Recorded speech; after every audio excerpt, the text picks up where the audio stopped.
ইতিমধ্যে দুয়ারে কড়া নাড়তে শুরু করে দিয়েছে শারদীয়া দুর্গোৎসব, যাকে কেন্দ্র করে জোর কদমে চলছে বিভিন্ন প্যান্ডেলে প্রস্তুতি।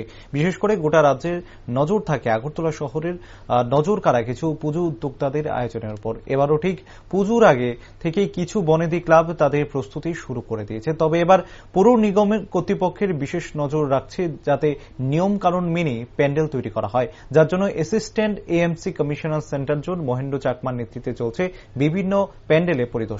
মঙ্গলবার পরিদর্শনকালে পৌর নিগমের প্রতিনিধিদের দলের নজরে পড়ে যে প্যান্ডেলগুলো নিয়ম নীতির বিরুদ্ধে কাজ করছে বা তাদেরকে এক প্রকার সময়সীমা বেঁধে দেওয়া হয় এএমসির পক্ষ থেকে, অর্থাৎ যারা সড়কের উপর প্যান্ডেল তৈরি করছেন তাদেরকে চূড়ান্ত সতর্কতা প্রদান করা হয়। এই প্রসঙ্গে সংবাদ মাধ্যমের মুখোমুখি হয়ে assistant AMC commissioner central zone Mahendra Chakma জানান, যে প্যান্ডেলগুলো সড়কের উপর চলে এসেছে তাদেরকে নির্দেশ দেওয়া হয়েছে অবিলম্বে যেন প্যান্ডেল সড়ক থেকে সরিয়ে নেওয়া হয়। পাশাপাশি তদন্ত চলছে, যদি অন্য কোনো ক্লাবে এই অবস্থা পরিলক্ষিত হয় তাহলে একইভাবে সেক্ষেত্রে আইন অনুযায়ী পদক্ষেপ নেওয়া হবে।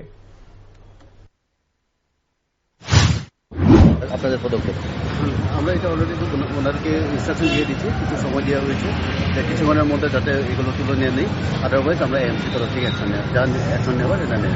এটি তো অনেকদিন হয়েছে বানিয়েছে। অ্যাকচুয়ালি আমাদের বিভিন্ন এভিকশন ড্রাইভ আপনারা দেখছেন কয়েকদিন ধরে আমরা ব্যবস্থা ছিলাম, এগুলো আমরা নজরে আছে, আমরা অ্যাকশন নিচ্ছি। স্যার কয়টা এখানে আছে, মানে প্যান্ডেল রাস্তার উপরে বানিয়েছে, কয়টা হবে?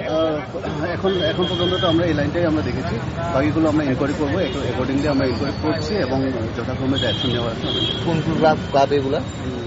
এখন পর্যন্ত একটাই রামকৃষ্ণ ক্লাব অ্যান্ড লাউডমার্ট ক্লাব, দুটো আমরা অন্য জায়গায় তো নেই। আমরা ইনকোয়ারি করছি, কোনোখানে যদি আমার অসুবিধা থাকে তাহলে আমরা অ্যাকশন নেব।